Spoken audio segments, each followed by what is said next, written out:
Howdy folks, hello and welcome to the Iron Mountain Hour. My name is Cliff. It is a Sunday, April the 2nd, 2023. This is Tim, and on down the table with the, what do you call that guitar ukulele thing there, is Dustin. Guitar-lele. Yeah. Guitar-lele. And that I'm holding this, our viewership's gonna drop through the floor now. That's right. I brought it just because I wanted to show off, so we're not actually going to break into song, but although we should, that'd be hilarious if you suddenly broke into like Seven Bridges Road or something, just perfect harmonies. Down the Seven Bridges. But it's a pretty cool little instrument. Yeah. Wichita is loaded with Canadian geese. I did not know that. This area is loaded with Canadian geese. Mm-hmm. Alvin, that's me in the chat. I'm corned beef. That's from my music page there, Corned Beef and the Pillbillies, and Dustin and I played in that band for probably about 5 years. Had a lot of fun. Yeah. Put out an album. It's on Spotify. It's on all the streaming platforms, on YouTube, all that good stuff. Check it out. A lot of fun. Tim's doing the artist known as Tim right now. And so you can check his music out on all the platforms as noted. Yeah, These even work? No, they just look cool.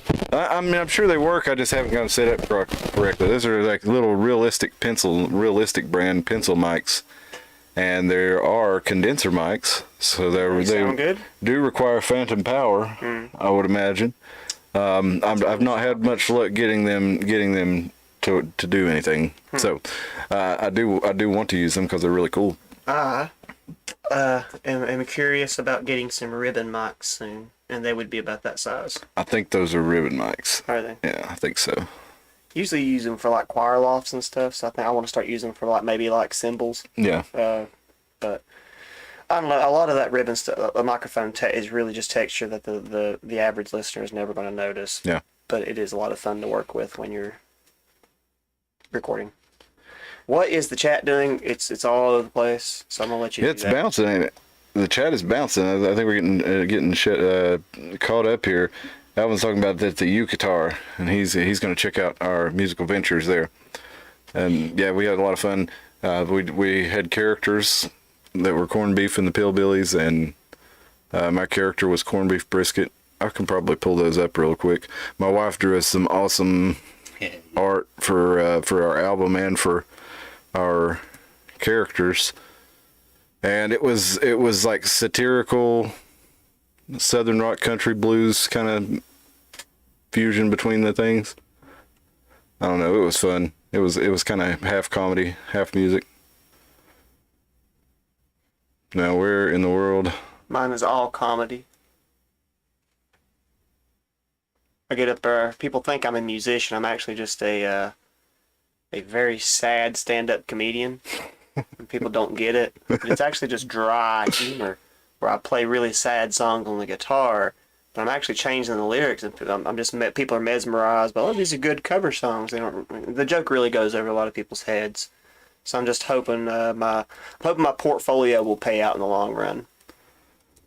My wife made us this. This is the album cover she made for us here, with our character Pissy the Possum. Oh, Pissy. Yeah, that's right. Tim is like a sadder Stephen Wright.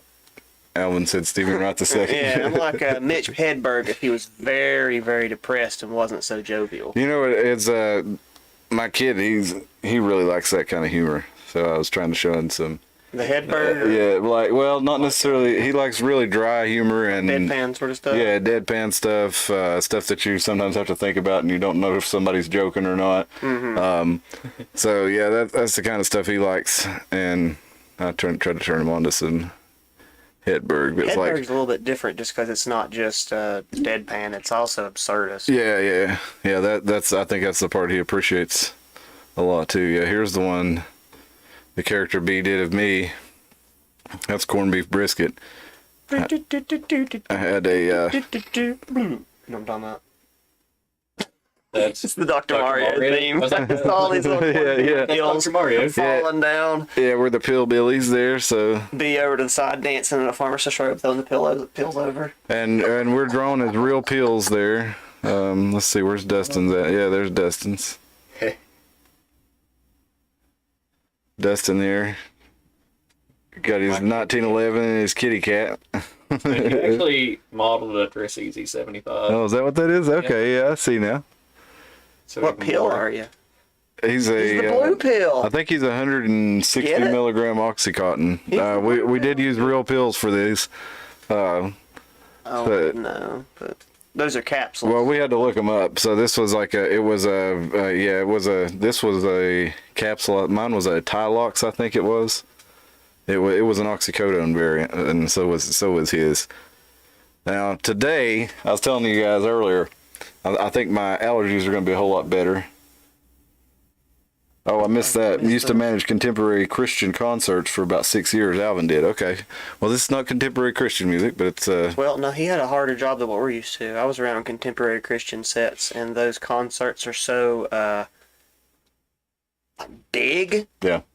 that like you can book an actual rock concert and get away with more than you can with a lower end Christian band. Oh, for because sure. They require so much stuff because they're used to churches giving them a lot of gifts and stuff, and so like they asked for a lot of. They had the most ridiculous writer contracts I ever saw out of any of the bands I worked with, because they knew they could ask for it because they can take advantage of Christians. As mean as that sounds, but that's how it really sounded to me. I remember when I was a kid, we went to a church up in Stony Creek. Not sounded. Sorry. Yeah. And my mom quit going to church because they had a singing family going through, and they were selling their CDs out in the foyer of the church. And my mom was like, "Oh, they shouldn't be doing that." Which I kind of get where she's coming from, and then I also, kind of now see, well, the singing family, traveling across the country, that's kind of their job, so they kind of got to get something. So I can see where they're coming from too. But yeah, that's. I'm gonna end that. I'm gonna pull on that just a little bit. Yeah, go ahead. Actually, Did you the can church fix get that. a venue cut? Yeah. Venue merch cut. Dang.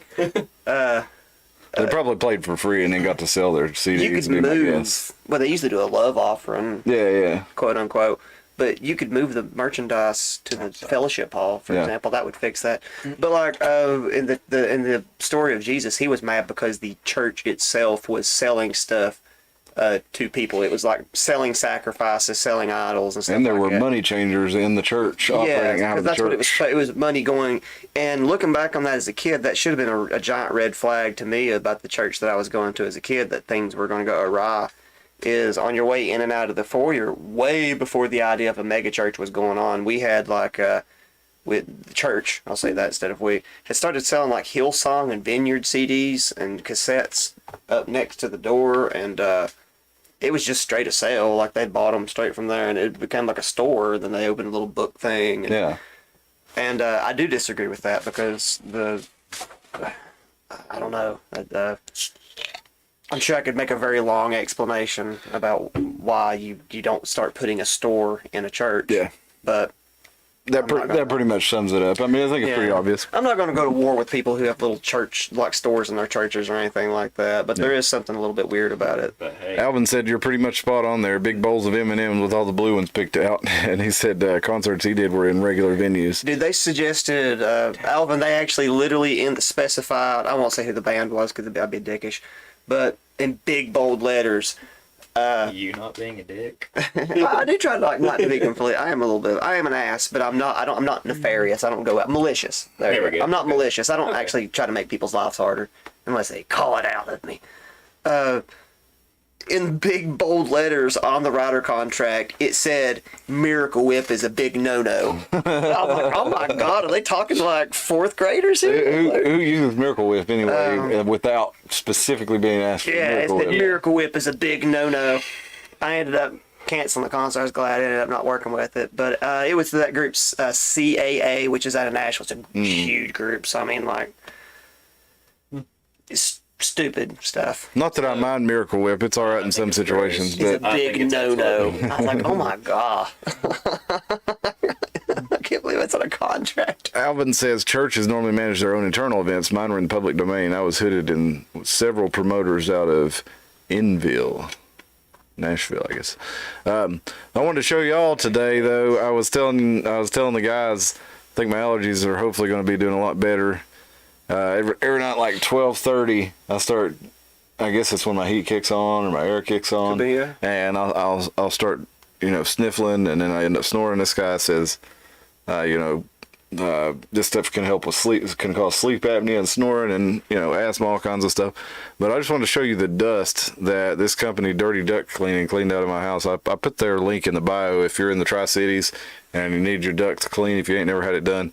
I think my duct work in this house was put in the early 1990s. I had a new HVAC system installed about 4 or 5 years ago. I'm not sure how much cleaning they did when they did it. They did do a good job putting it in. But anyway, these guys came out today, and I just want you to see how much crap they blew out. This is after the big particles and stuff they got out, and they said that this was not bad compared to a lot of the houses that they've done, that most of them actually have more than this. This is just them. He's cleaning the filter section of his machine out here, and then he's about to blow it out the back. Every time we finish up, But this was all fine particulate matter that you would breathe in that's probably in your HVAC. Oh, I'll guarantee it. I don't know when the last time, if that, when my house has ever been done. Watch this. Some bits will be replaced.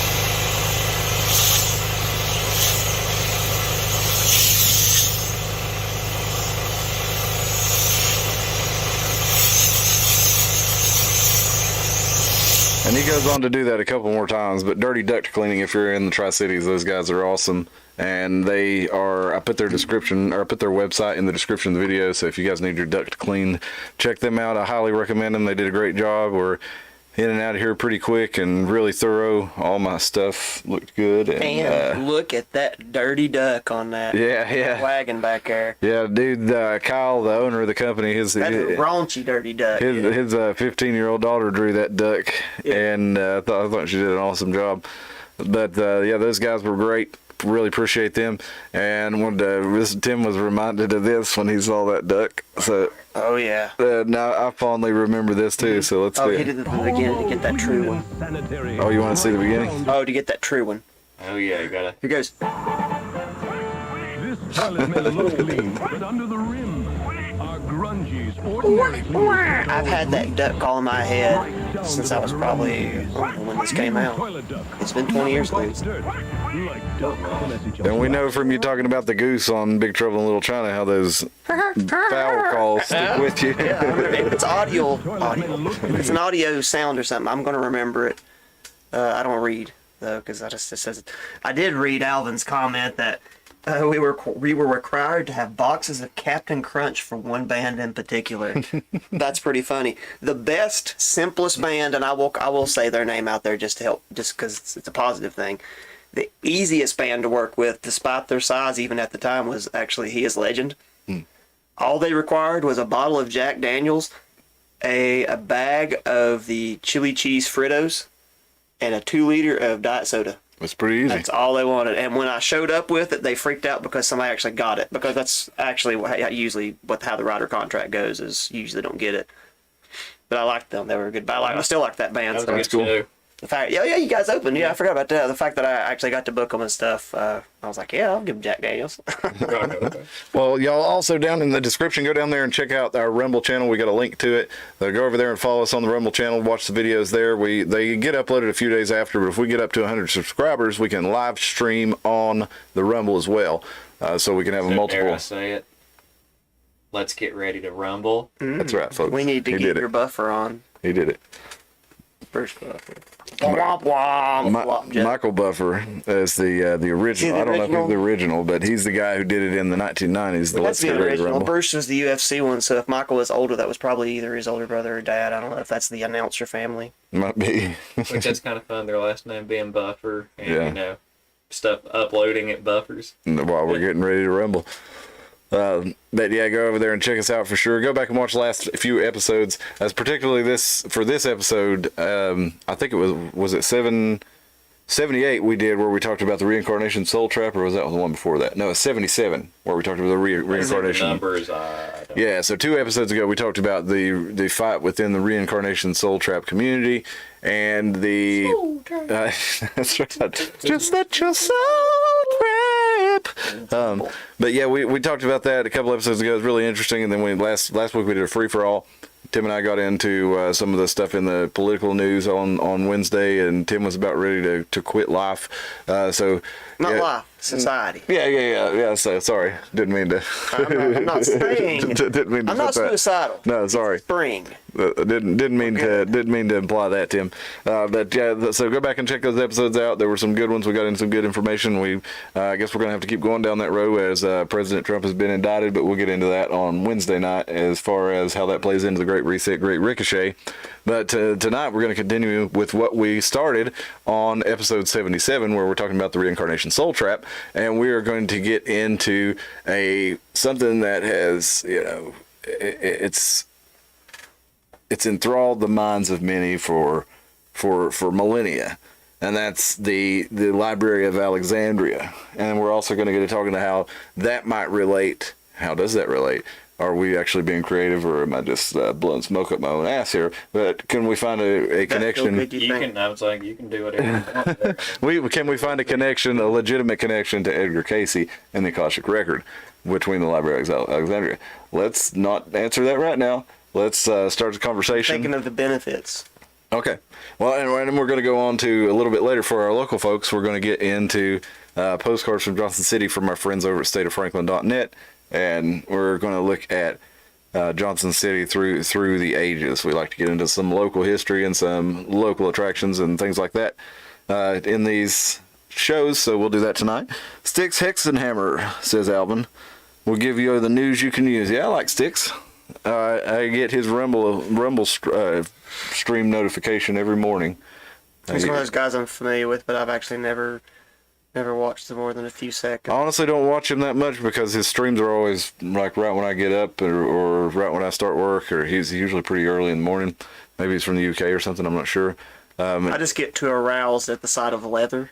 Are you hell-bent for it? Hellbent for leather. Yeah. You know, it's funny, like thinking about how gay Rob Halford was and how oblivious to it most metalheads were at the time. I had no idea he was just in S&M. Yeah. But I mean, some of the lyrics of some of those, like, just listen to "Ram It Down," and tell me there wasn't a lot of blatant homosexuality in there or homoeroticism. I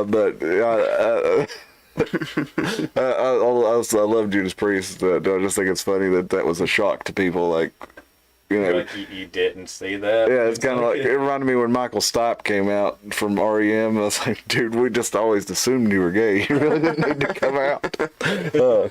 But yeah, so that's a little off topic, but for tonight. But the Akashic record, thinking about the Akashic record, I was standing outside before the show and I was looking up at the stars, and I thought I saw a moving star.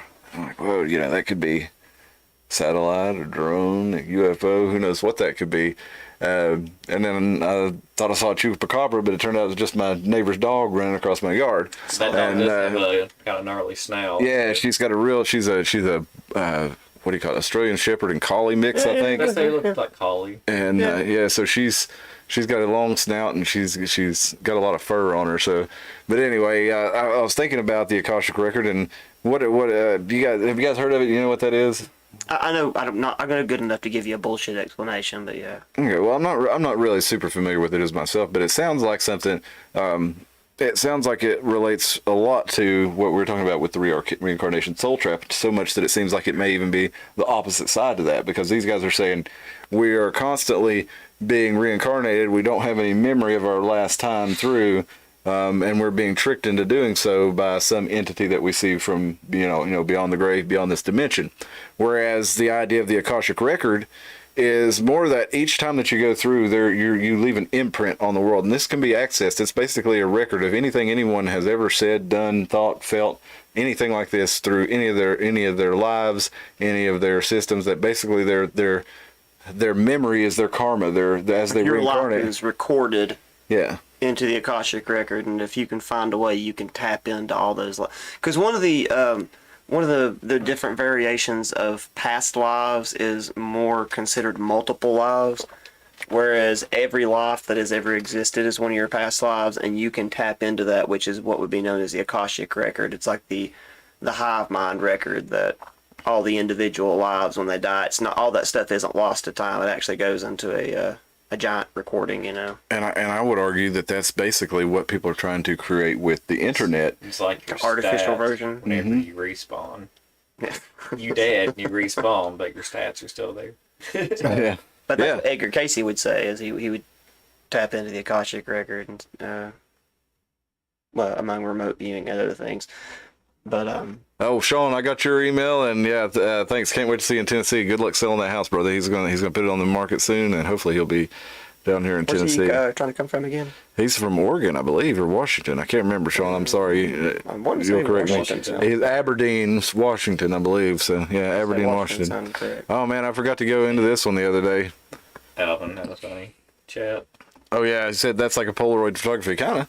In a way. Because somebody can find that Polaroid photograph years and years later. But no, I mean, it's, have you ever heard of Kirlian photography? It's supposedly been debunked, but I don't know about that. What is it? Kirlian photography, it's basically a type of photography where you take a picture of something and you photograph its aura. I forget exactly what you use. No, it's not orbs. It's like looks like light coming out from it. You just have to look it up. But it's supposedly you can like take a picture of people like kissing, and they'll give off a different aura if you use the different filter, whatever it is, to pick up the Kirlian field. I read a book on it it was like a paperback book from the 1970s that I picked up at like an old book, used book warehouse or something. That like 50 cents, something like that, and I just read it, and I thought it was pretty interesting, but then I'd seen reports that it had been debunked and stuff, and it kind of lends itself to the whole idea of the Akashic record, that everything has an aura, everything has a data that it imprints on the universe. It has something that it imprints on the universe that anybody can jack into if they know how to do it, and that's what Edgar Cayce did. And for those who don't know, he was called the Sleeping Prophet. He was I think he was born in 1877, and I do know he died in 1945 because he supposedly predicted the date of his own death correctly. He predicted, I think, the world wars. Let's look at a couple of his predictions there. That stuff, it also kind of falls through. It's like looks like more fuel for simulation theory. Yeah. And also something that I saw a meme. It was I'll butcher it, but I forget what the pictures were in it. But it was basically like how all things in nature always revolve around math, so that means there's a code to it, which makes it more and more likely that it's a simulation. Yeah, Alvin says it's a real Kirlian photograph is a real thing and it does work. And I'll be honest, the book that I watched, it just had black and white prints of these shots, that they took with this the is the first time I'm hearing of it, so I can't weigh in either way, but I would like to see you guys find it out. It's very similar to if you do it seemed real to me too. It's I've seen things where it's been debunked, but I wasn't convinced that it was debunked. But it's similar to like if you vibrate something, water for instance, or a plate with sand on it. The sand will align itself in a certain pattern based on the frequency that you're vibrating at.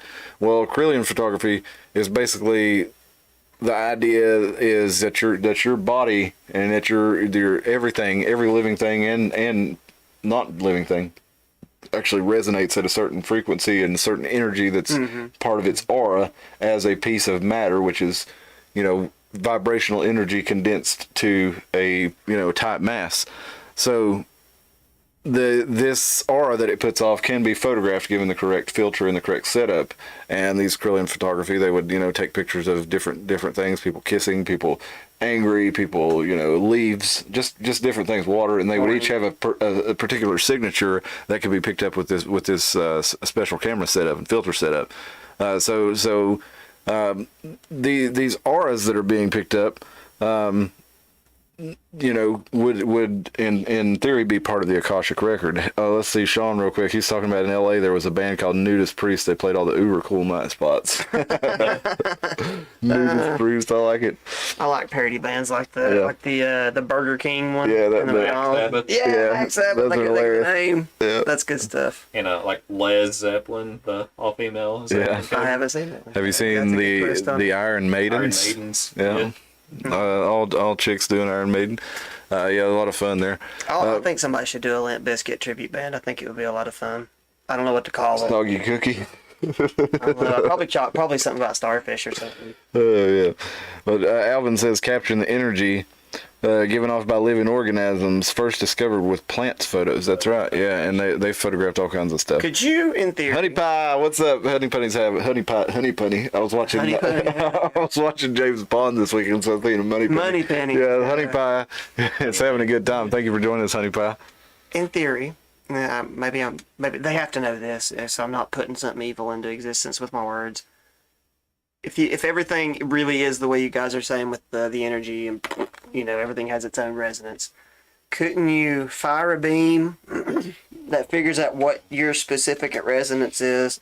That beam comes back, gives an AI what that is, and the AI could send back another beam that sends like a nega beam at you that's sort of like noise canceling headphones that could make you, well, I don't know, die or on some level. I don't see why that would not be possible.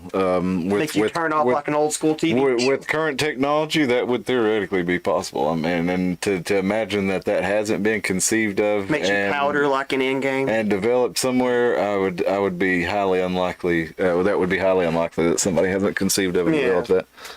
Aberdeen, Washington. That's right. I knew I was right there, Sean. And Don't be making no death lasers at home, kids. And if you do, send me the recipe. Well, that was one of the things I forgot to get into on the Tesla episode, is that I really wanted to remember to mention this. Tesla 2 times in his life was like, I don't know what I'm going to do. I'm so against war. This was like right before World War I. He says, I'm going to create a death ray, and I'm going to give it to everybody so that nobody will want to attack each other because we've got the death ray. And it was basically supposedly it would doomsday device. Well, supposedly it was a laser that could only go as far as 200 miles because of the curvature of the Earth. It could take down aircraft. So it was supposed to be that if everybody had these on their shores, Tesla wasn't a flat earther. Nobody would know he wasn't a flat earther. Kill. No. I don't trust him anymore. If everybody had these, nobody would try an air invasion, of their enemies. So he tried to make that happen. He couldn't get it to work. I think that one was before World War II. The one before World War I was a tsunami. He wanted to give everybody the power to create a tsunami off their shores, so that if everybody had the power of the tsunami, it would be destructive to everything. But he said, if everybody had the power to create a tsunami on your opponent's shore, or to keep an invading fleet from coming in, then nobody would send a fleet to invade somebody. So definitely some flaws in Tesla's logic there to a degree, but he did have some good ideas. Yes. I never did. Never thought it. Remember if you can, because Tesla's actually a pretty big side character in it, played by David Bowie. Oh. This isn't a spoiler. I won't tell you the whole end of the movie or anything like that. So it's magicians going to rival Hugh Jackman and who? Batman. Who are one of the newer Batmans? Bale? Christian Bale. Yeah. Christian Bale and the rival magicians going to, and one of the magicians ends up contacting Tesla because he can't figure out how this other guy's doing a trick, and so instead of doing magic, he goes to Tesla and says, I can't figure out how this guy's doing it, I want to do it for real. Yeah. So there's the middle plot. Alvin says you were describing what puts voices in people's heads. Yeah, there is the resonance. voice of God technology. Yes, indeed. So basically, Edgar Cayce, he became famous for saying that he could access the Akashic record. He was actually famous for cherry pies first. Was he? When people would buy his pies, he'd give them a tarot reading. Is that right? No. I've never heard that. I like pie. I think about it too much, actually. I have very few loves in this world. It's potatoes and pie. Dude, I love fried chicken, and I went to KFC the other day, and I ordered a lot of chicken. I think it was like 12 or 16 piece meal. It was like $35, $40 worth of chicken. Mm-hmm. These people gave me like, I had to be 40 pieces of chicken. I mean, they gave me so much chicken. I don't know. Me and my family picked out on it all day, and then today I got up and ate a couple pieces of chicken, and then there was like 20 pieces left. So I don't know how much they gave me, but the Sometimes KFC I killed think it about out there. Potatoes. I know that's stupid, but this is Confessions here on the Iron Mountain Hour, and sometimes You do talk about potatoes I pretty actually regularly. think about potatoes. This is Force per second. He's actually a hobbit. Maybe. I know that has to be like if there's some kind of a Irish-Scottish connection with potatoes, I know there's supposed to be. That's definitely a stereotype I'll own up to. I do like the potato way too much. That's fair. Well, And I prefer liquor over beer, which would also be a Scots-Irish thing because, they weren't really into the beer after the missionaries brought back the distilling technology. they like So it that means I like Irish to whiskey. punish that liquor, or That's punish right. that liver. Well, listen, I got some Edgar Cayce predictions that did come true here for you. All right. So, if you got like a generous definition of come true. So February 25, Cayce stated a young doctor would soon find this guy who he's doing a reading for in possession of a great deal of money, and he said exercise caution in caring for his wealth in the face of adverse forces that would come in 1929, and then the stock market crashed.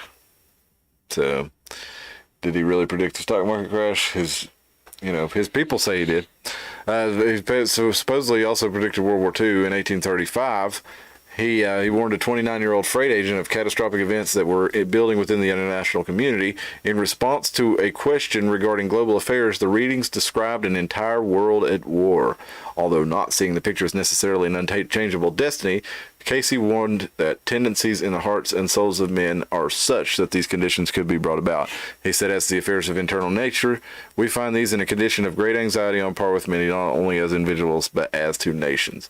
So, I mean, he's basically saying everybody's going to divide up, and they may be called supernatural forces and influences active in the affairs of nation and people, and the world will be set on fire by militaristic groups and those that are for power and expansion in such associations. So, Let's burn it first. is that really an Akashic record prediction, or is that him looking at the news of those days and trends? Yeah, he did predict a pole shift in 2000 to 2001, and a little off, but it is happening right now. They say the pole is shifting. The magnetic pole of the Earth is shifting right now, according to scientists. The magnetic core of the Earth. What's up, Spill? Hey, Spill, good to have you with us. In 1929, he also said, That was pretty hard. what's that? Alvin said potatoes give us french fries, potato chips, and vodka. It's like the other vegetables aren't even trying. That's freedom fries, you infidel. I remember those. You remember the freedom fries, y'all? Corn tries pretty hard too. Yeah. Corn is like basically like the basis of the Mayan Yucatan Peninsula is like entire society. Like they have like structures built to corn. That's the basis of our entire, society right now. If you think about it, it's getting up there with oil. You think about how much corn is grown, how much corn people are paid not to grow, how much corn is sold for sweeteners, for fuel products, for food, for meals, cornmeal, for, you just think about how much corn gets out there. And sometimes you'll see people around here even grow corn and then not even harvest it. And it makes me wonder, like, did the government pay them not to harvest the corn because there was going to be too much corn on the market and the corn prices were going to be too low, so the government just paid them not to grow it? Because that's the kind of stuff they do.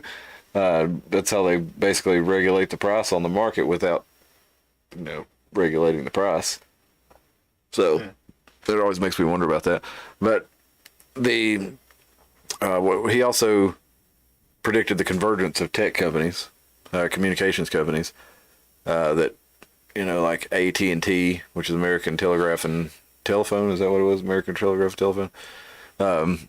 was gonna merge with other companies, and all these communication companies were gonna get together now. And he also, I think he described the discovery of the Dead Sea Scrolls, and they were discovered in 1947, 2 years after he died. And he mentioned the Essenes in 171 different readings. He talked about them a lot, and he talked about there was an entity during those periods when there was much turmoil in the land of Judea, and when there was announcing the prophet, the new teacher, all to Judea had gone out to John. And the entity was among those that had been among the students of the Essenes, and in direct connection many had been prophesying, searched for records of the coming of the new light, those that had been hemmed in tradition by the acts of people in a political and religious purpose in land. So this is in 34. He described that, the Rosetta Stone would be found out there. And so what Cayce would do is he had a trick where he'd make himself go into a sleep, a hypnotic sleep, and then he would do a reading for people after he's, sold them jelly or pies. They would... I think it's the correct word is a currant. Is that right? Mm-hmm. He would Makes give some it... pretty kick-ass molasses, too.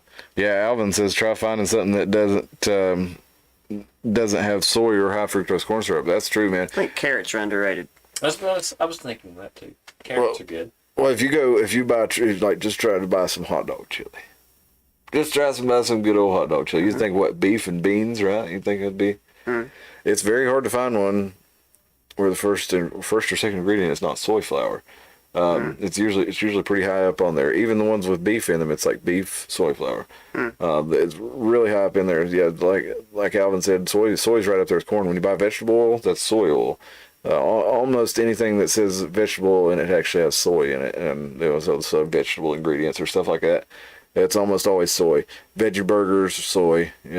All these different foods for the most part that are fake. Tofu, it's soy. So it's definitely out there a lot, and they use it as a filler in a lot of things for to give foods proteins to kind of help you feel full when it doesn't have as much meat protein in it. They'll put some of that soy protein in it too. What keeps us from building our own line? Got those 15-minute cities, right? What if we just bought individual people bought up like a bunch of property and just kept it going? And then from then, you can just keep going up and down from there. Well, there's communities that, I forget the guy's name. He was a guest on a podcast, and he was. Tell him already. Well, he was selling plots on his survivalist bunker community, and it was that sounds creepy. Yeah, it does. But he has these places in hidden locations all over the country. So people are doing this, and you have to have.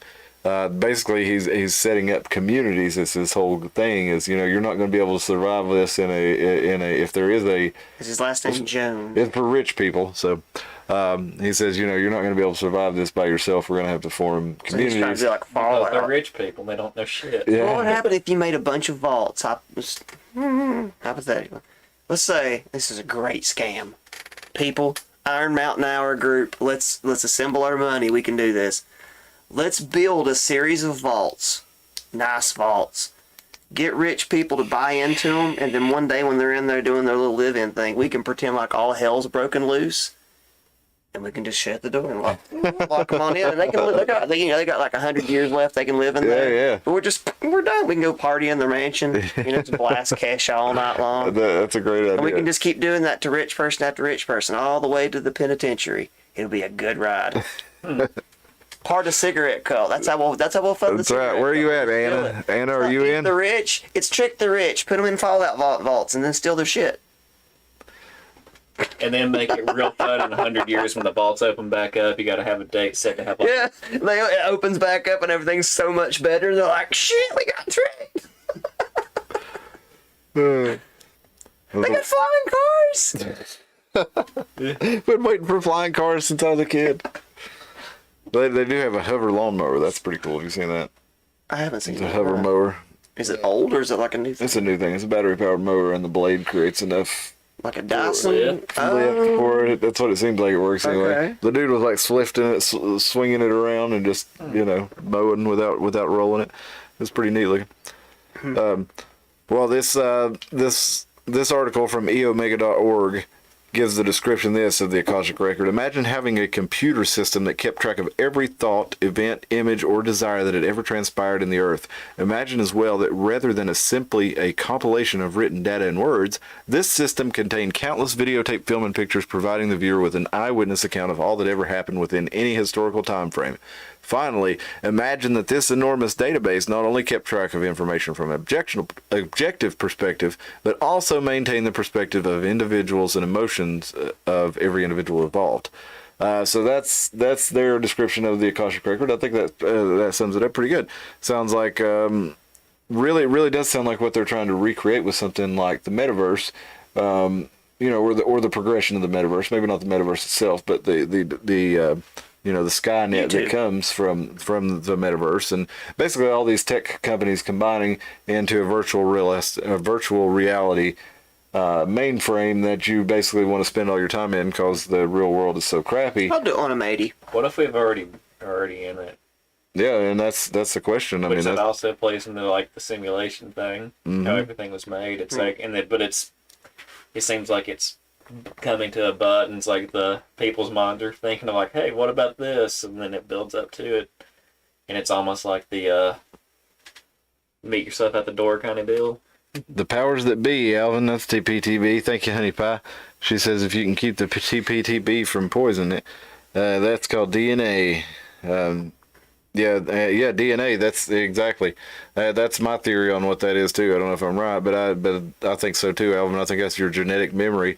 You're passing it on through your children, and we talk these elite families. They have these tricks where they believe they can be reincarnated and choose who they will be reincarnated as long as they bang their cousin. Is that what they do? Yeah, pretty much.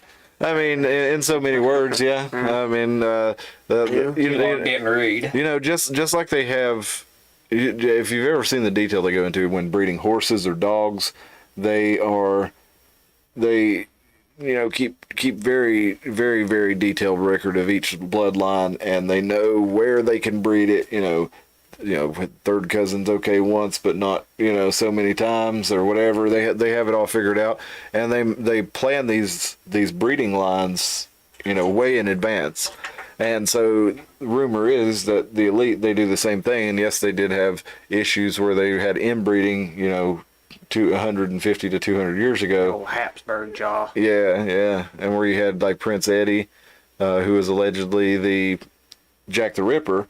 He was supposedly a royal who was inbred and had a genetic defect where he was deaf and he was developmentally disabled, and he knocked up a hooker, and the royal family had to send somebody out to dispatch of the hooker and her friends, everybody who knew about it, that was who the father of the baby was. But anyway, they've moved on from that. They know how to do it now. They've refined it to a precise science with the advent of the Human Genome Project and DNA testing and things like this.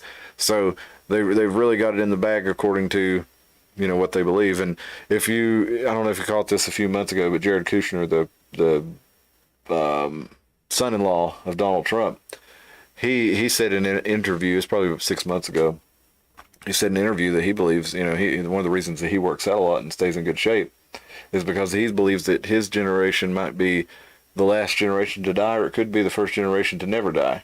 And so he wants to keep his body in good shape. And this guy, he bought the building there at 666 Fifth Avenue. I hope you get hit by a bus.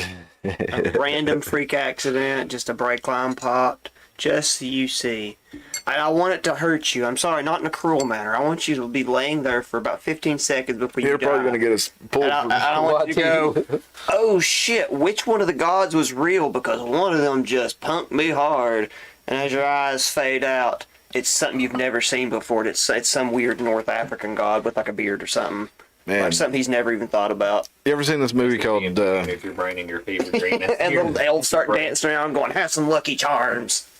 Well, you mentioned the elf. One of the things that people talked about, there was the book Supernatural that I've talked about by Graham Hancock with his. I want you to live forever. I don't want to get pulled from the. Sorry, didn't mean to burp in your face. I felt the air go pull my beard down. Went wow. Luckily, I was done breathing in that at that very moment.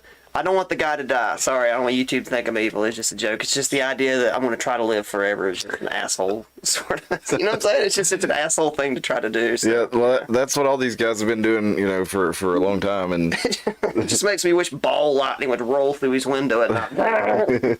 It's just some freak impossible, something he could never accident, prepare yeah. for and avoid. Yeah, No, something so clownishly cartoonish that it had to be like some deity punishing him. yeah. Yeah, there you go.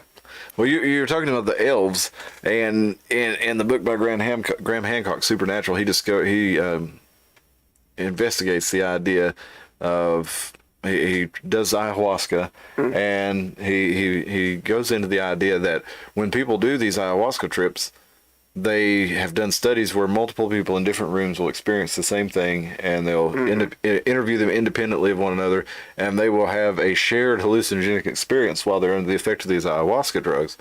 And so Graham Hancock, he goes into this thinking, well, if that's true, that's been verified.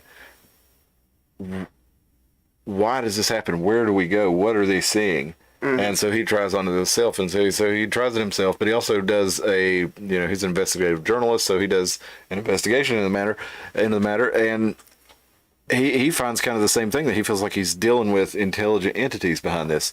And then he goes throughout different cultures throughout the history of the world, and how they all have little things like fairies, goblins, leprechauns, elves. Something to kind of segue. I don't know the validity of the post, but I saw a thing where it was actually somewhere near here that they found a trove of tiny little pygmy skeletons, and it falls into like Cherokee and certain Native American stuff about fairies and stuff. Yeah. I saw that when I was looking into the Clovis people. Because it was one of those that Which they actually found legit, tangible proof of the skeletons. So. Yeah. So that. I mean, it still could have been from something fake because I didn't look super into it, but that popping up on, to me a couple days ago. Well, the idea that fairies, like small things that you would call fairies, is not completely unbelievable to me, because like if you see a gigantic creature and then you see like a super small version of it, it's like I'm trying to even think of a good example of it. Like okay, I'll give the one that's just anecdotal. It'll be the little huts they found in New Zealand. That they tried to say that they were burial huts or some kind of mound at something at one point, but then they later found out that no, these are little tiny dome thingies that people would crawl into, and apparently the people that lived in there were under 4 foot and under, and but they were symmetrical. It wasn't like they were little people. They were just quite literally very small people. So they didn't suffer from dwarfism. They were just tiny, and they built these little tiny huts they lived in, and there's evidence that they had on the same island, there's evidence they had red-headed giants that they'd committed genocide on. Mm-hmm. The Maoris did that when they got there. There's all kinds of crazy lineages that ended up in New Zealand before they got eaten. Well, I guess you could say also where they're proven to be sentient, like whales. Because, there's a super, super big version. You have like a blue whale, then you have things. And then a minnow. Well, no, just even in like the whale genus. That's the smallest fish. Yeah, there's little whales and dolphins that are. I mean, hell, there's some that are considered whales that are like smaller than human size, and then you have something as large as the blue whale, which is the largest living creature the planet's ever had. Like, why is it so unbelievable? I guess it's unbelievable to everybody because it didn't exist. We've never seen it with our own eyes, but I really think it's not that unbelievable that you have these little tiny lizards, and then you see the gigantic dinosaur skeletons. Why couldn't there have been people as big as the dinosaurs, as dumb as that may sound, Like, if a lizard can get that big, why can't some form of a Homo sapien get that big? I'm not saying it would be sitting there in a suit and tie. Yeah. It might be a vulgar creature where its spine protrudes out and it eats everything alive. It'd be like Goro. Lives under a bridge. Yeah, it's like quite literally like Kronos. Space. It's just eating its own kids and stuff. Or it's like part human, part crab, because that seems to be the end of the evolutionary chain. Well, one of the things that they found crabby enough. one of the things they found they couldn't resist. One of the things that On the way there, Tim.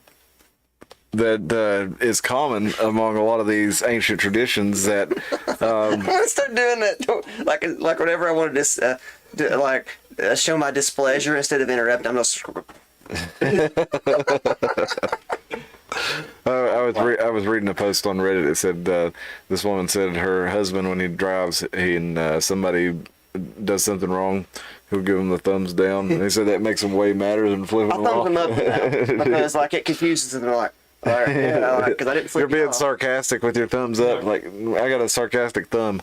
But no, one of the things about the elves, fairies, whatever you want to call them, in the different cultures, is it's common, and this is common throughout the new people doing ayahuasca. And what they report are, they'll show people a book. They'll show the person a book, and this book has access to all the knowledge. But these people, whenever they're done with their trip, they're not able to remember what they read in the book. Kind of a shit deal. Yeah, and well, it kind of sounds a lot like most books. yeah, sounds a lot like the whole reincarnation deal, and it sounds like you know, the idea that the soul trap people are saying, like, why is your memory wiped every time? How are we supposed to learn from this? Like Alvin said, it's DNA. If you went into here's my view, my answer to that, as far as if this is a game like they're talking about, and they're talking about it's a trap, and they think they're just stuck here forever, and there's no point in learning anything because you can't remember it. Well, you know, if you were playing a game or whatever it is like that, and you wanted to be the ultimate challenge, would it be fair for you to remember everything, or would it be fair for you to have, you know, hints? If it were a game, or if it were something even more serious. Do you think it's like more like the idea that it's learned in your subconscious? Well, I The think that's kind of.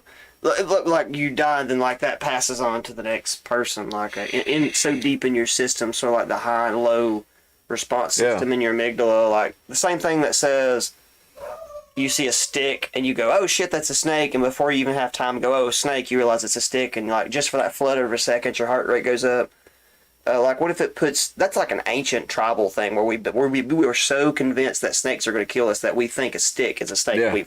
That's deep tribal. We see snake before we see stick. Yeah. And then when your brain decides, oh, wait a minute, that's just a stick, then you're okay. But you first recognize it as a snake. Societally, what are we taking with us and putting into the next group of people?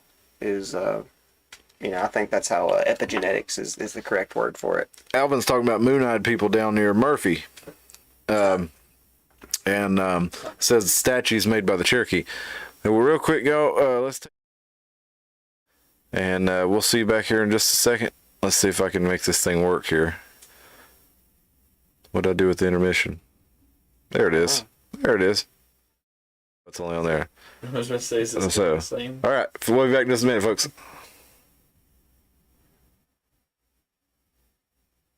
Maybe. As we stare into There we the go. this again. I can't believe what I just saw. Such a dude. Yes, we need to do that.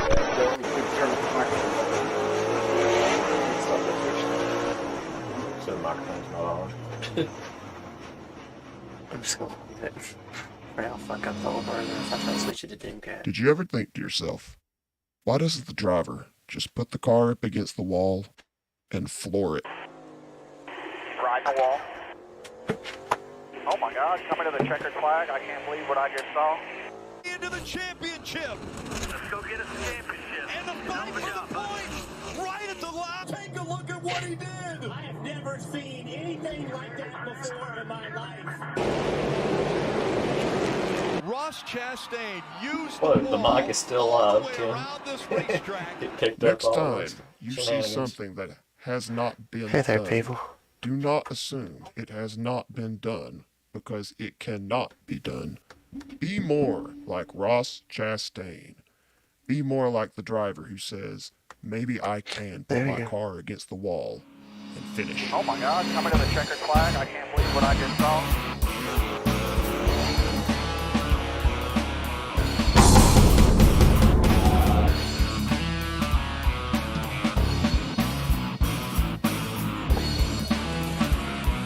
It's on the smartphone. That's fine to look at itself.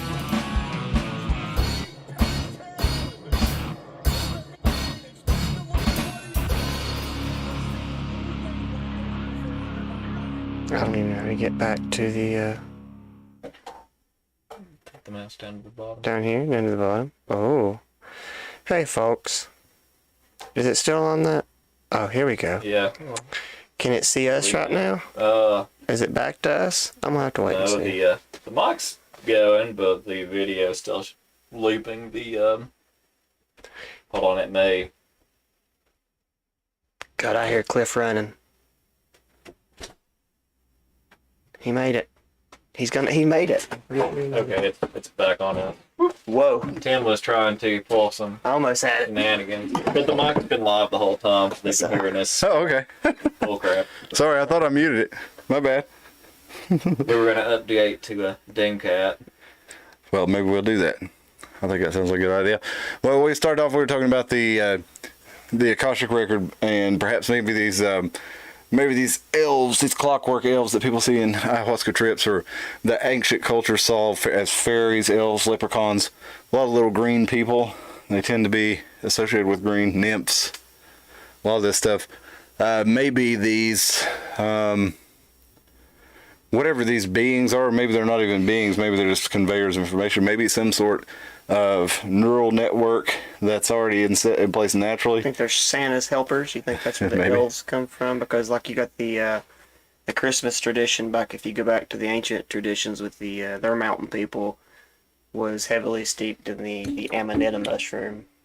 And maybe you can take enough muscaria to have those huge trips and see elves.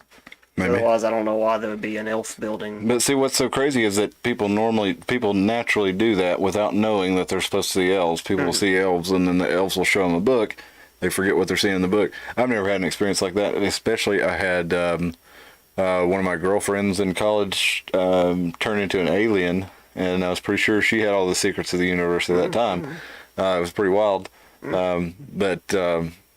Never had. Let's go find her. Let's get together. We'll recreate this. Yeah. No, dude, it was the night before I had to go to class, and I had kind of dosed some purple Jesus at 7, 8 o'clock. And That's NyQuil and codeine mixed with rat poison. Yeah, okay. In case somebody wants to make it. If that's really what that is, don't be giving people recipes. Oh, and Sunny Delight. Specifically Sunny Delight. But yeah, the effects didn't take hold till probably 1 or 2 o'clock. Sometime we arrived in backcountry, and she started turning into an alien, and the face just morphed into almost a gray alien, more kind looking. But I never saw an elf or anything. She never showed me a book. Alvin says he dated her too.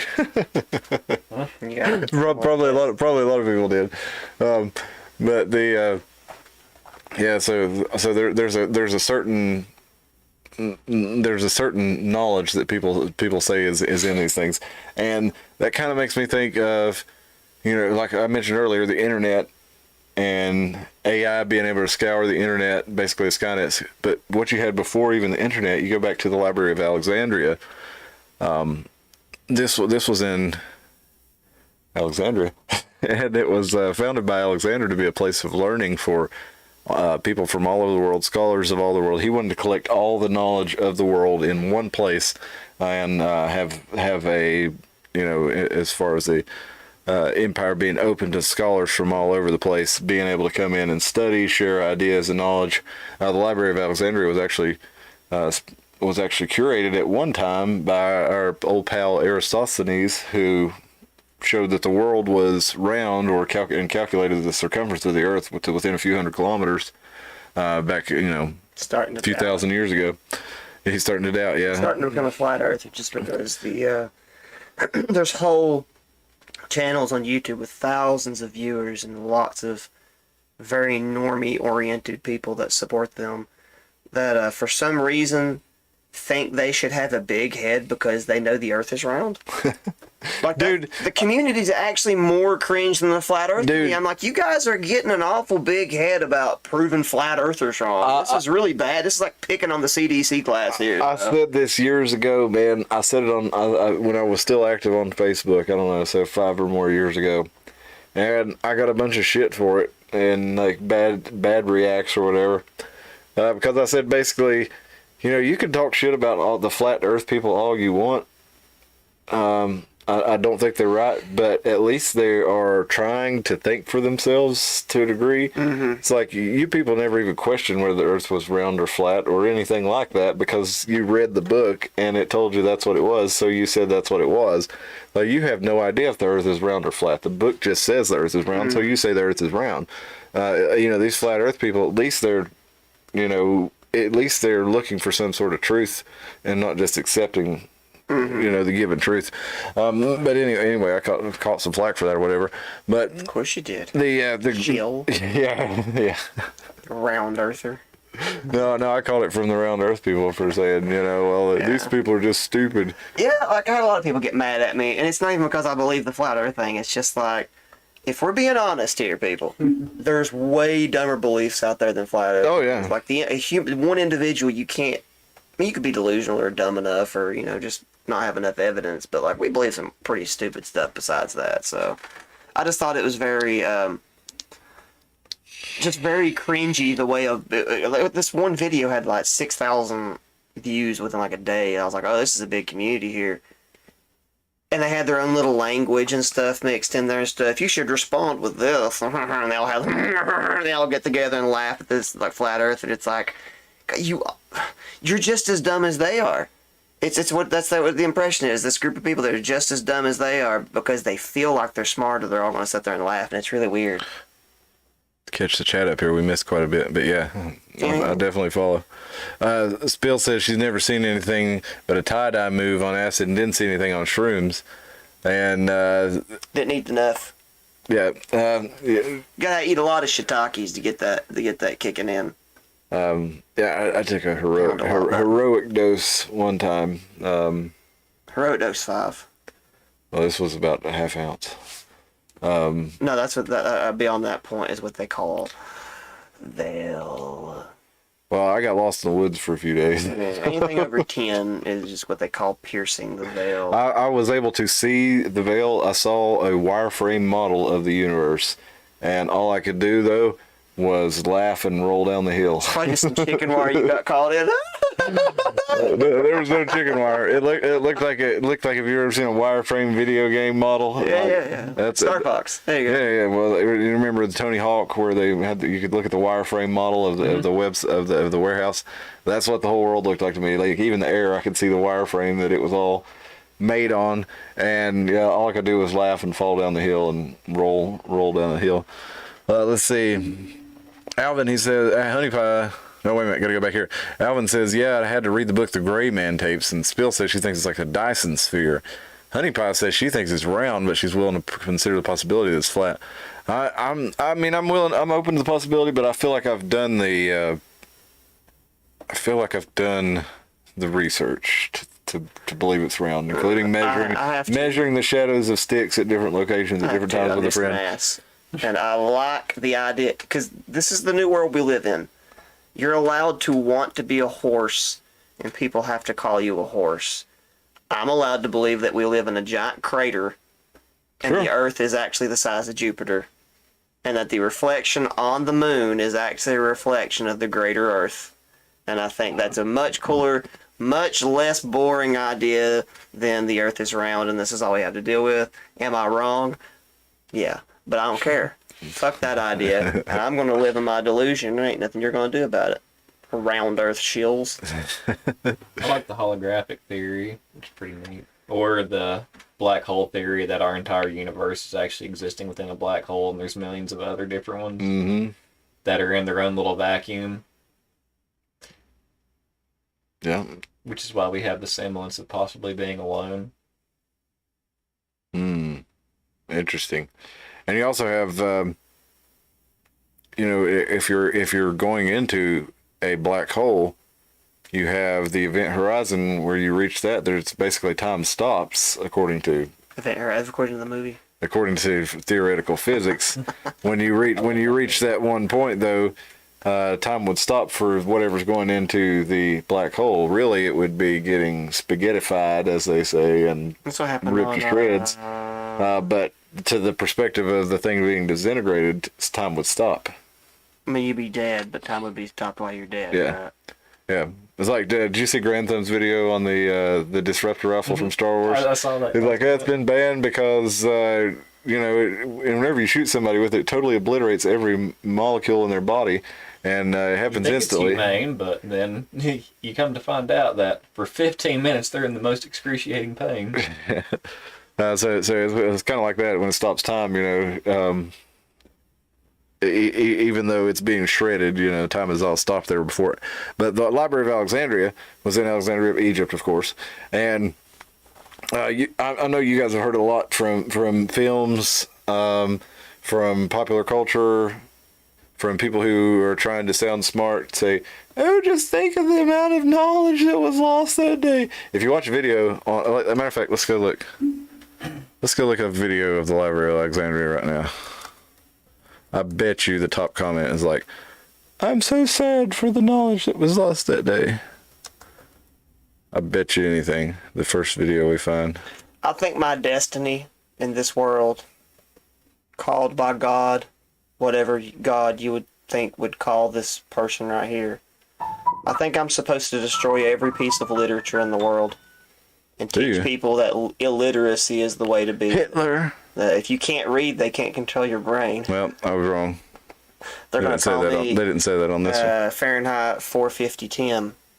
Tim 51. Yeah. Oh, heartbreaking though. I got heartbreaking. Heartbreaking. Okay. It says when you consider their entire knowledge of the Greco-Roman world comes from 500 volumes, the thought that 700,000 scrolls potentially existed in Alexandria is astonishing and heartbreaking. Liver Success. That's a weird name. Is that like a Liver King follower? I wonder. I don't know. Maybe. It's an awful weird name. Well, you see this it's a really common sentiment though. You hear it among people, like I said, people who want to sound smart. Let's see what we got here. I want to hear J.K. Rowling. The loss of the library is one of the worst things humans have ever done. Is it? I'm just reading the comments here, so let's see what else we got here.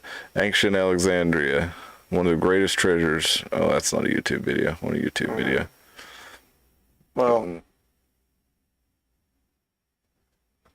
take a better look. Go and burn a book. That's what I say.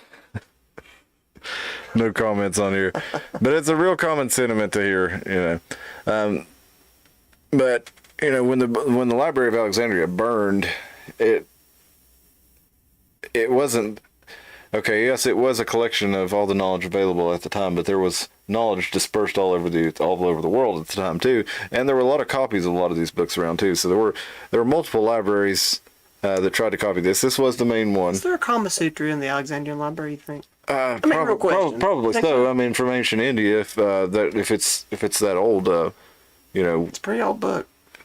That's how I wouldn't be surprised. That one of the oldest texts on the planet is "Nifty Ways to Bone."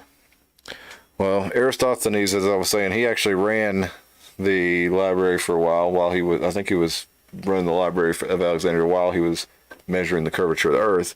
Aristophanes of Byzantium, the philosopher who invented the system of Greek diacritics, and he was the first person to divide poetry into lines and stanzas and stuff like that. Claims. So there's a widespread belief that the Library of Alexandria was burned and cataclysmically destroyed all at once, but it actually declined gradually over the course of several centuries, and under Ptolemy VIII is when it really started. Well, people returned their damn books. Mm-hmm. And maybe then it paid off this time. There were so many that were late. Have you ever seen that Seinfeld episode with the book detective Bookman? Oh man, it's too good. It's too absurd. But the guy takes his job very seriously. It's hilarious. But the library was actually accidentally burnt, and Julius Caesar gets a bad rap. Because they say, like, oh, he was just destroying all the knowledge. Supposedly, he accidentally burned it during the Civil War in 48 BC. But it's not really, they don't really know how much was actually burned, and they did rebuild the library afterwards. But it continued to decline up until probably 270, 275 AD, according to Wikipedia. So you're going to get the man that fucked up our calendar Give him the benefit of the doubt. Get that, man. I like Caesar, man. He I makes like- good dressing.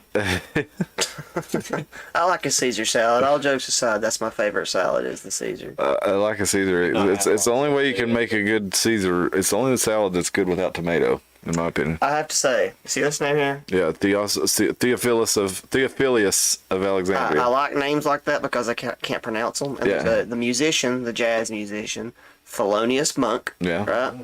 I came up with a villain because one of these days I'm going to make a comic book series. It's just going to be awful. And one of the characters is going to be a super villain who's a musician, and his name is going to be Thelonious Monk, and he's going to be a felon. Yeah. Thelonious Monk. And it'd be a super villain that plays jazz music that irritates people to the point that they start committing acts of violence. It's just like, they start smashing windows and stuff. I'm here for it. Thelonious Monk. So, like, if Kenny G played slightly out of tune on everything to the rest of the music, but it's just enough out of tune to where even the normies would notice that it's out of tune and it sounds off. I'm trying to think of a good name for Kenny G as a villain. But all I can get is like a villainous version of Kenny Chesney, but he still has the exact same name. He's just an asshole. Like Walker, and get out of here, asshole, and pushes people out of the way and then starts jamming into like a country song. But he hypnotizes the girls and they love him anyway. My villains have a very low threshold for what they actually do to society. It's just That's Jimmy G. yeah, he's got like a generic name. Jimmy Lee G. Jimmy Lee G is who that is. And ironically, he looks exactly like one of the members from Florida Georgia Line. That's who I was imagining. But the main hierarchy of these villains is the Sparkly Kitty. Oh yeah, well hey, that's the one that's creating them. He loves them equally. My soul animal, the glitter kitten. Thanks to Jamal.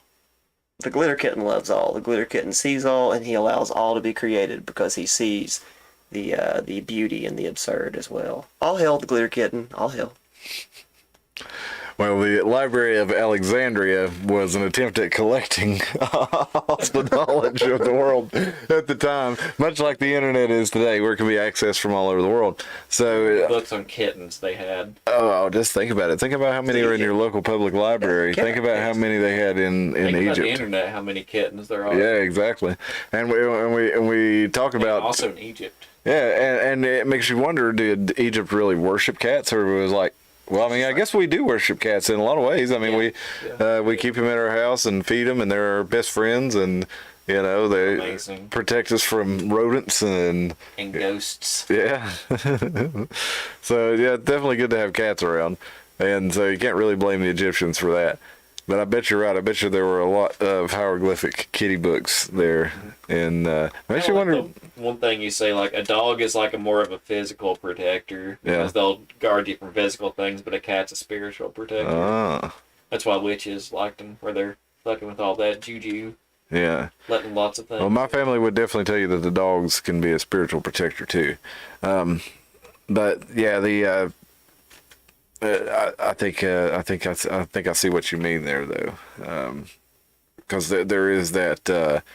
There's a different kind of a bond between a cat owner and a dog owner, or between Yeah, both. But yeah, that's what I was gonna say. Between both, you have different kind of bond between your cats and your dogs. Usually, I do have one dog that's very cat-like. I've owned every kind of animal. There's only one kind of animal I won't own, and that's primate. They just go wicked and I don't blame you. eat I wouldn't want to own one faces and either. stuff. Alvin says the flat earth thing is a recurring historical occurrence, comes around every 300 or so years. Evolution has come around throughout the intelligentsia 2 times early in history as well. Honey Pie says you're right about these people who think they're superior for believing it's round. Heard the dirt, flat earthers. Yeah, exactly. It's just, Heard the dirt, flat earth. I don't give them the flat earthers just near a harder time, and I don't know. It's like low hanging fruit. Yeah, yeah. It more says more about the people that just keep coming back to that. Yeah. Well, from Cayce's perspective, we're basically a soul in a physical body having a physical experience, like we were talking about last week, and that's kind of the way the soul trap community thinks too.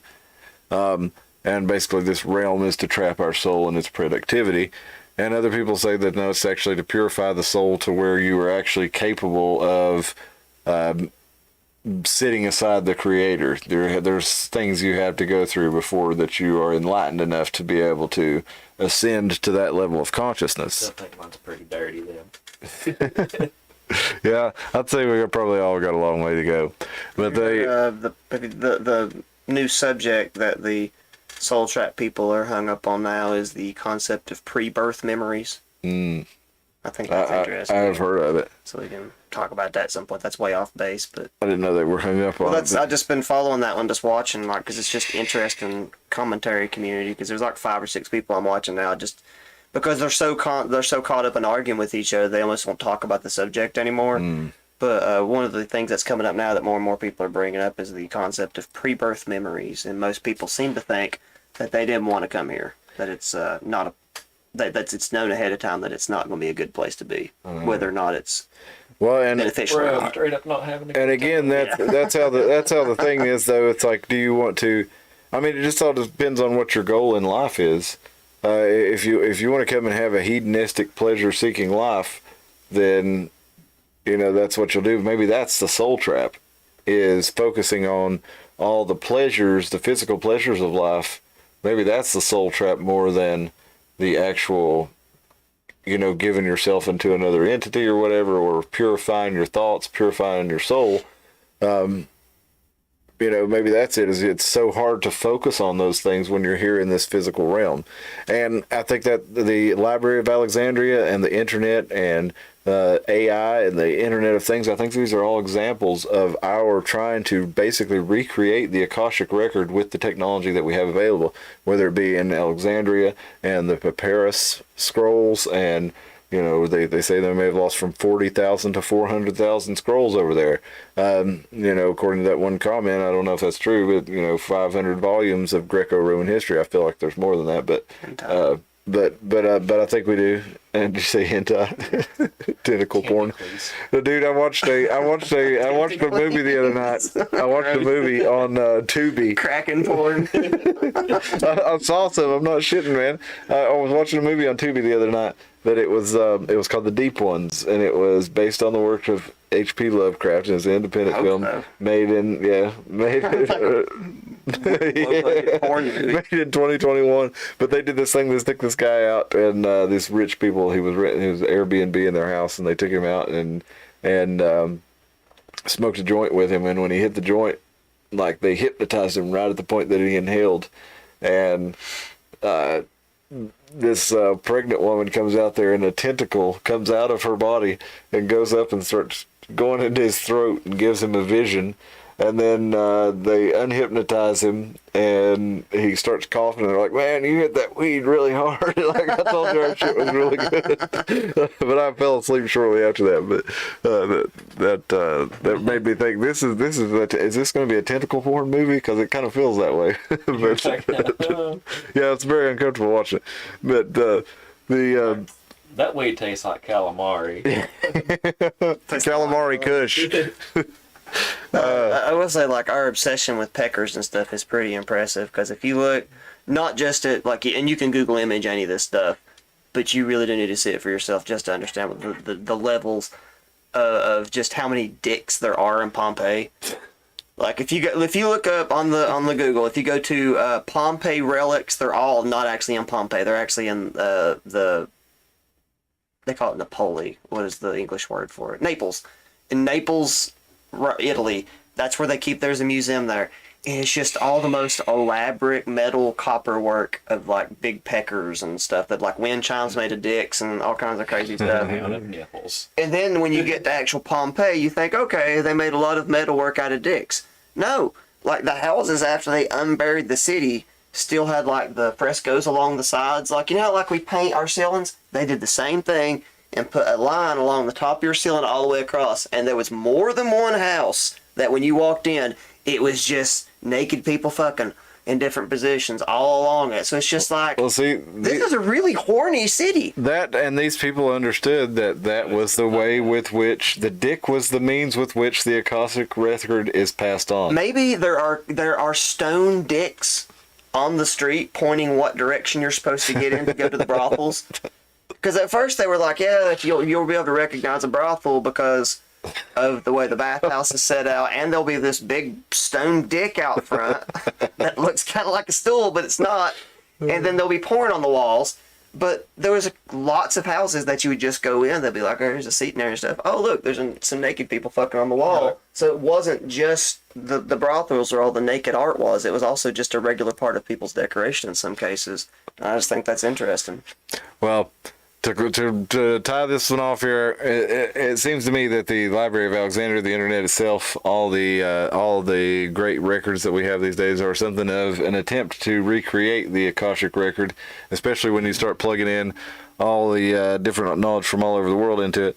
Alvin says he went to parties in 1969 where this exact conversation took place. It's all deja vu all over again. Yeah, episode 79, what the boys in the band do between sets. Now that would be a fun one. That would be a fun one. Yeah, I don't want to know. I'm a weirdo. It's not really as interesting as it is disturbing. I mostly get in trouble before the sets or after the sets, so less than during the sets. It's only happened a few times, promise. I'm always just B, thanks for really stressed out. Yeah, B, thanks for dragging me out of the Outlaw Fest and keeping me from getting arrested in Bowling Green, Kentucky. Thanks, B. She's a really strong lady. So I've never had an issue at shows like that. The only time I've really, there's a reason I have some agoraphobia. It's me. It's werewolf rules, okay? I know when I'm supposed to keep myself in. The only time I'm actually embarrassed about where I was like, oh, I wish I hadn't done that, is we went to Universal Studios and pre-gamed on Kraken ahead of time. Because, you know, when you get inside, the drinks are very weak and they're overpriced. you had the tentacle. Yeah, I had the tentacle. Full gotcha. circle, baby. I was putting that H.P. Lovecraft porn right in my stomach, just drinking it down. But I overdid it.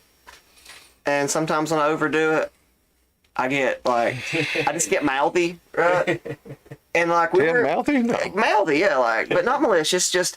we were having a good time, okay? Going to haunted houses and stuff.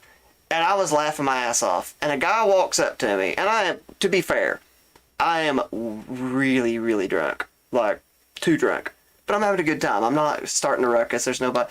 One of the workers just comes over and goes, hey, buddy, care to keep it down just a little bit? Now, first of all, pardon my Francais. It's a goddamn amusement park where they shut down everything and just haunt it. There's literally women everywhere going...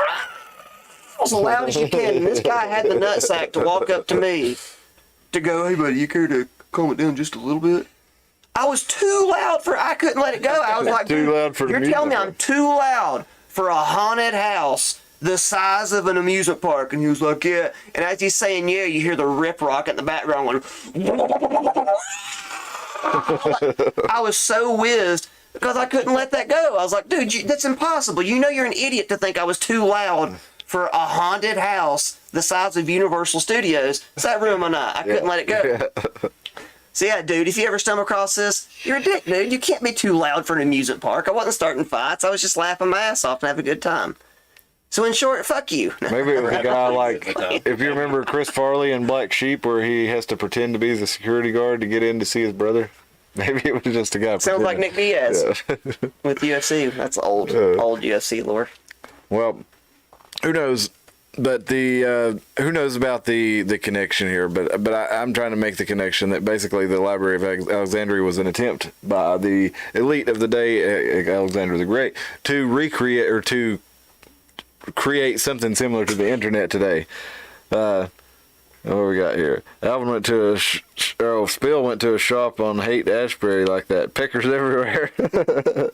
I was in Haight-Ashbury in '68. Yes, he's that old, he says. And Spill talking about the '90s. That reminds me of King of the Hill, where Hank gets his clothes blown off by the tornado. And he's holding the cactus in front of his wiener. And the old lady, he doesn't want to go get in the shelter. because that old lady's down there and she says, "Oh, don't worry, I seen a barrel of pickles in my day." I wanted to show you though, to wrap it up on the Akashic record. There we could talk about it all night. It's one of those subjects, but you got the idea what it is. You got my idea basically of how I think the internet and the Library of Alexandria and human knowledge in general may be an attempt to recreate that in a physical sense for the physical realm. So I do want to go to the Akashic record of Johnson City here, where we're going to look at some postcards from Johnson City back in the day. This one here, this is the model mill in Walnut Street. yeah, it's on Walnut Street. They're redoing a lot of that stuff, and I heard This they're section right here that I'm pointing out still standing. yeah. Okay. Yeah, I heard they're going to make apartments in those. They're going Tennessee to Hills be owns luxury apartments in it. I think Summers Taylor's. Yeah, I think that's what the plan is. Summers Taylor's owns part of that building down there. I think their corporate headquarters down there, the road construction company. And there's They own it or they rent now? I don't know if they own it or not, but they got their headquarters down there. The Callahans, I do know them, but it's not like humble brag. They just have made a lot of money in the last couple of years. They own Tennessee Hills Distilleries. It's the Steve Callahan. He bought like 5 acres of downtown Johnson City, and the purchase was so big that like they had to like have a city meeting and stuff to discuss how in the world you could do what he was wanting to do. Here's Main Street looking west. So They've really redone a lot of that stuff. like now. right I'm not here sure would that's be- even correct anymore. Well, right here would be like Capone's, like Main Street. You're going west towards so. So this would be Johnson City Brewing Company where that insurance. No. That'd be on the other side. This would be like where the sheriff's department is. John Sevier would be right over here. The brewing company would be the next street over this way. So this would be the back side of Newman's. Oh wait, yeah. Okay, I got Be the you. back side of Newman's right down here, and then Gatsby's or Capone's right here. Well, this don't exist no more then. No, The it's Coliseum or different. whatever. Yeah, there is a building down there. There's a multi-story building there. This guy I met down in Johnson City has a recording studio in there. The main Williams Library. This is over near where the this part of the building is still here. This is at Muncie Memorial Church. And Muncie Memorial Church was huge and it's crazy looking back in the day. They've remodeled it. They've knocked down the whole front of it and redone it. But it was wild looking. It was pretty incredible looking building. But this is still standing in Johnson City. If you go down there, you can check out the main Williams Public Library. And There's a weird church right up the road from there too, up near that where Toad's Electronic Sounds is. It's like part wood and then part stone. And I always thought that church was really cool looking. Yeah, the St. John's Episcopal. Is that what it is? Yeah, we've got a picture of it. We're going to look at here in just a minute. This is the Southern Railroad Station. This building is still here. This is the Burger and Barrel restaurant now, and I think there's another little building in the. Was it Tupelo Honey at one point? It was Tupelo Okay. Honey for a while. And there's a running shoe place that's no longer in there too. Yeah, and there's something down at the end of it now, and then the Burger and Barrel is there, but they still got the old train platform, and you can eat out under like God, a I cover love thing next to hamburgers it. too much too. Oh, theirs are pretty good too. I've been on an epic been quest to search out for the perfect hamburger. They're like I don't know if they're the perfect hamburger, but they're like gourmet kind of hamburgers. I've only found a few hamburgers that I'll put up on the pedestal, but I will say the hamburger that used to be made at the Bonnie Cake by Brian Higgs still up at the very top, and it's extinct because it's no longer there. But I will revive that burger one day, make no mistake. This is the theater at the Soldiers Home that became the VA. Oh God, I remember. And how you said that, I remember. Such a soft, warm bun. It's like, oh wait, that was a good burger. I remember the Juicy Lucy's. Well, that was the theater at the VA there, and it was called the Soldiers Home at the time. And remember, I'm telling you, I'm going to figure out where I saw this story about the soldiers basically coming back from the war and running dice and women and gambling and numbers and all kinds of good stuff out of the VA. Science Hill High School, they've totally redone it now, but this was over near right back behind the main Williams High School or library. It's in a totally different place. Yeah, societies were obsessed with penis. They did May Day celebrations around here where the girls would go around the maypoles, which were It was a penises. native celebration. go down here just a little bit. We'll find that church you're talking about. The First Christian Church. The first? Well, it was First Christian Church. It's called Downtown Christian Church now. Friggin' old. Yeah, it is old.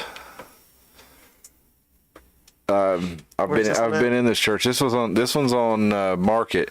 If you're I got you. or wait a minute, is it Main? No, wait a minute. I told you wrong. Yeah, it is on Main. You were right. So I was on the wrong street. So this one's on Main going towards Elizabeth, and then this part right here is on your left as you go towards Elizabeth, and then this, you can see this part back here. They've added on to it. It looks a little different now, and there's buildings all up around it, built up next to it. It's right near WJHL. It's like across the street from WJHL, the local CBS television affiliate. And let's see what else we got here. I want to show you the St. John's Episcopal. That's where my friend John, that we talked about in the last episode, went to church. That's where his funeral was held. And this is what Muncie used to look like. Isn't that wild looking compared to what it is now? I mean, Church? Yeah. And this whole thing right here is no longer there. A lot of it in the middle is still there, but no, it didn't look like that. Have you seen the buildings up there on behind the VA campus where the Gatton College of Pharmacy is? Think so. They used the original medical center from back in the old days of when that was the Johnson City Medical School behind the VA. It was just been shut down for a long time. When they redid the Gatton, they redid all those buildings and put the pharmacy in those old buildings. Okay. And that was the original. That was the Soldiers and Sailors Home, and that thing was built. They built that thing right. I mean, it's like brick and like solid oak wood construction. Really, really nice. It's got the original floors from 100 years ago when it was built, over 100 years ago. This is Watauga Avenue when they used to run trolley lines. And if you see these houses right here, these houses are still there. Mm-hmm. Most of them are still standing in the same pretty good condition. They've kept them pretty nice. And this is I think this is from the 1920s in Watauga Avenue in Johnson City. And let's go to the next one here.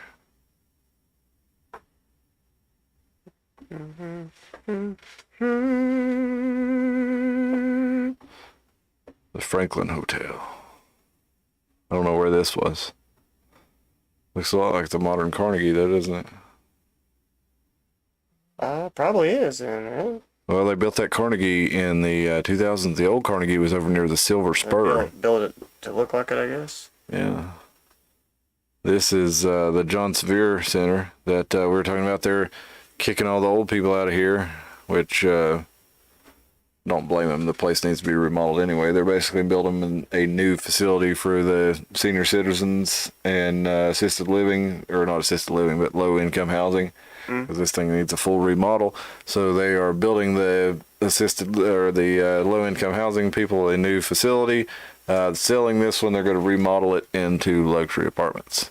But this was one of the places that Al Capone supposedly came through and played games and stuff and would stay the night, and his boys would stay there. Supposedly he had a place at damn, I never can think of the name of that place. What's it called? It's over on Southwest Avenue. I want to say Windsor, but that's not right. There is a place that's dedicated called Windsor. Now there's a little speakeasy called the Windsor. Mm-hmm. There's a hotel called the Windsor, but there's a little thing over Hotel there. Windsor, yeah. I've never been. Montrose Court, that's what it's called. Been the DD plenty of times for people wanting to go to the Windsor.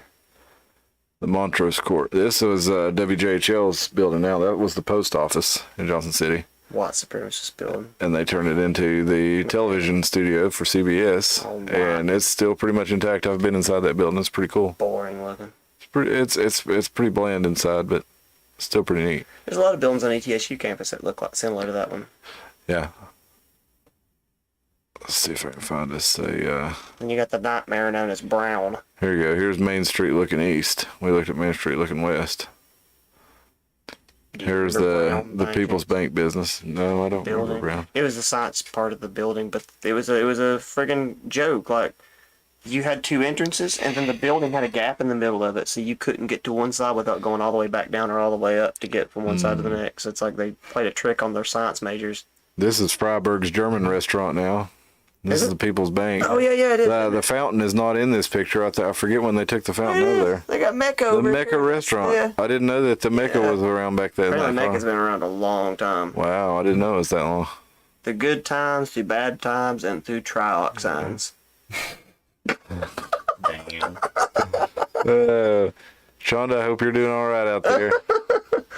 Peanut, It was Nancy. over here even. Yeah, it was right there. It was right there in this little building. That's a Korean taco house now. Yeah. And then next to you got Red Me's, which is Is that how you said it? I don't know.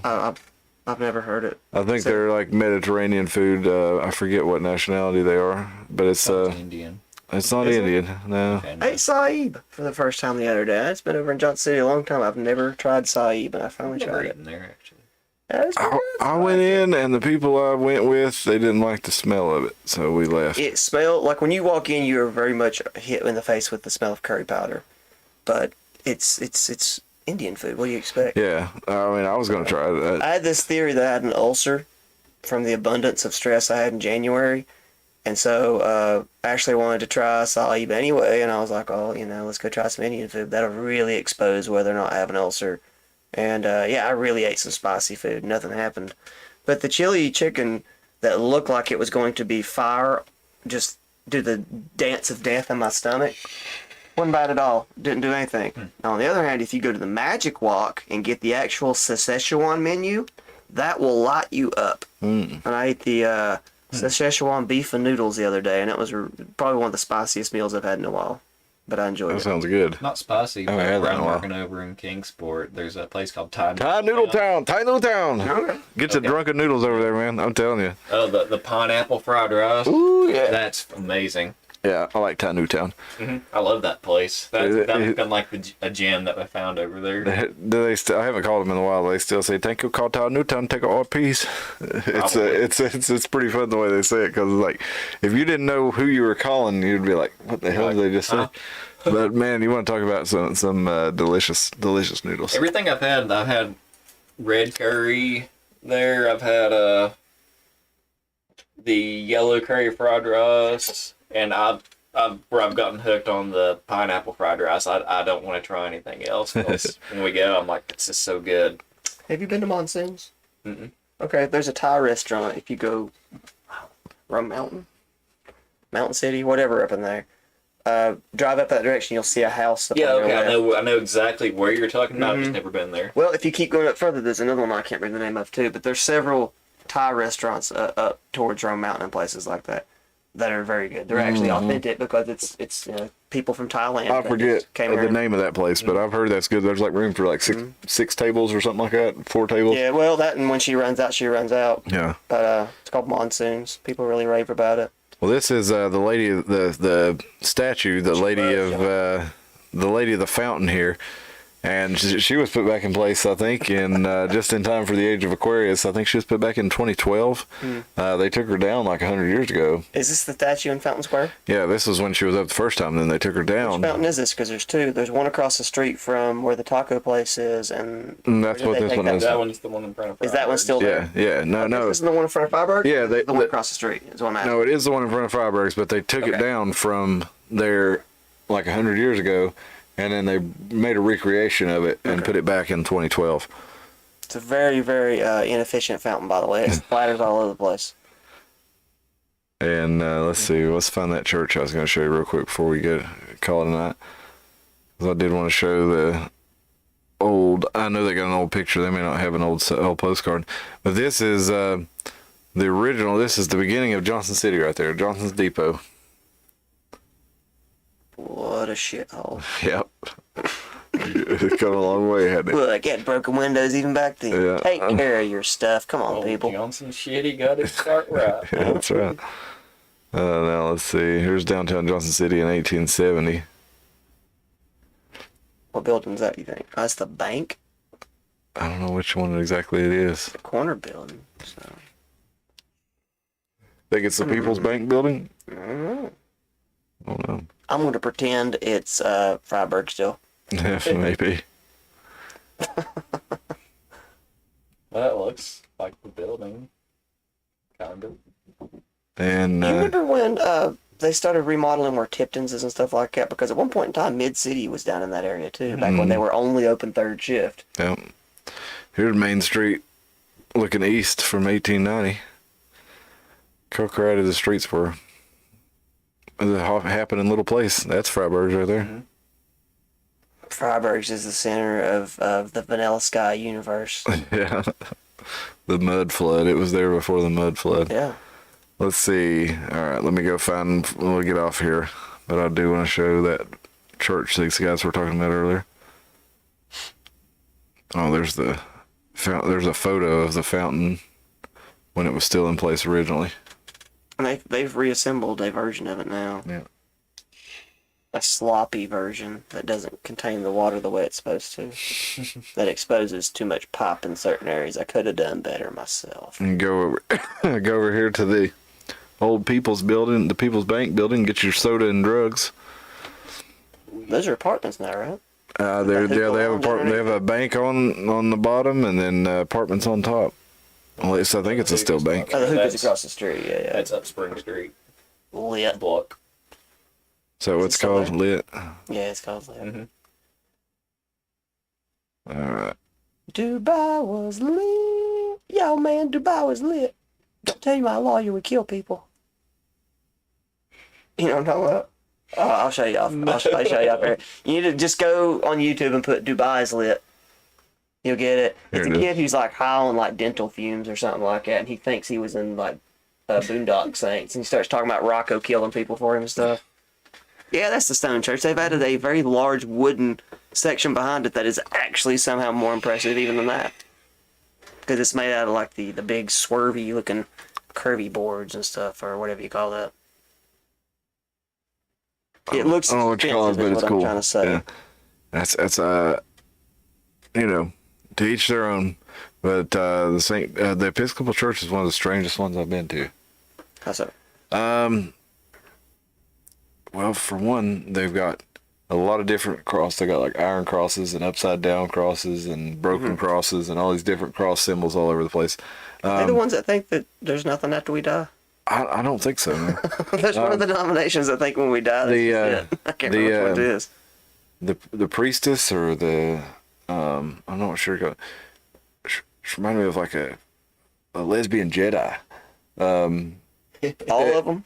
Well, yeah, there were like 3 of them there, and and there were ladies running the place. They definitely had a different vibe to it than other churches I've been to. Yeah. Like I said, I'm not condemning it or anything like that. It's just very different from a lot of other Christian churches that I've been to. Check it out, see what's up. It always looked a little bit more Catholic to me. It was more Catholic, but it was like almost like Catholic and Arabic.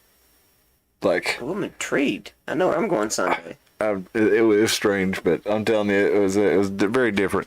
I'll smoke a whole pack of cigarettes before I go in. The only thing I went to was my friend John's funeral there, so I don't have I've never been to a regular service or anything. Dude, I used to work with a guy on Night Stuck, and he had his stuff together. This wasn't one of those guys where I was like, this is a lunatic. He only worked there for a couple of weeks because he was trying to pay off his debts. Like, he had accrued a bunch of stuff with like a bunch of shit happened to this guy, and he seemed like a dude that should be working in an office, okay? But he worked night stock for maybe a year, I'd say less than 6 months.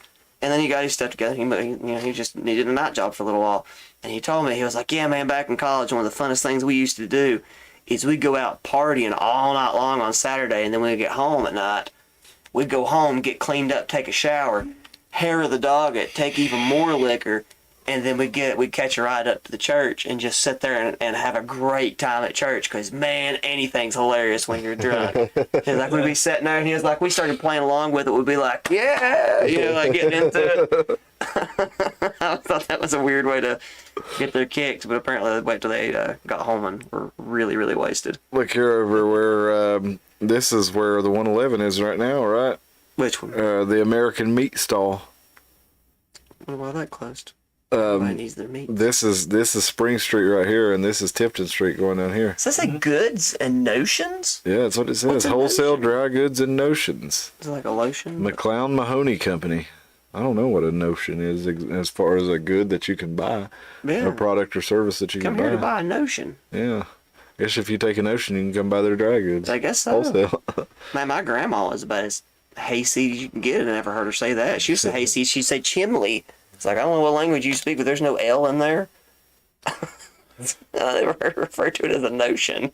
Well, Alvin, I don't know what you're talking about that they turned into apartments, but you're probably right. That they turned into a lot of things in apartments in Johnson City, and they've built a whole bunch of new ones. They've built a whole bunch of new houses. Johnson City's exploding. And they're all fucking expensive.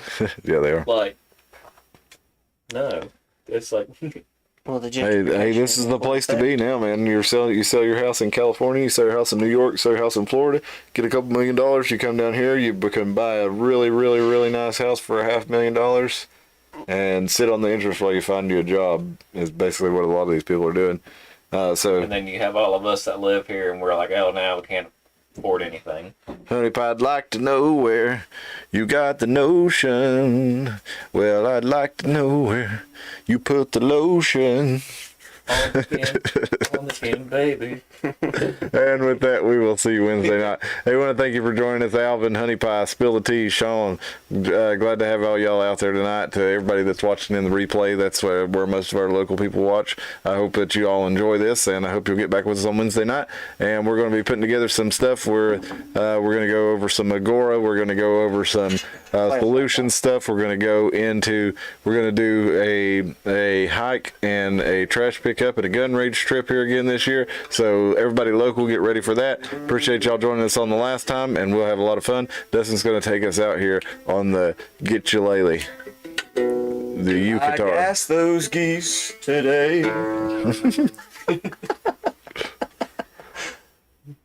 Johnny Cash. Gassed them really good. Or Nine Inch Nails. We go with that one too. Hey, we'll see you later. Look up Trent Reznor's band before he was in Nine Inch Nails. A lot of fun. Oh, yeah.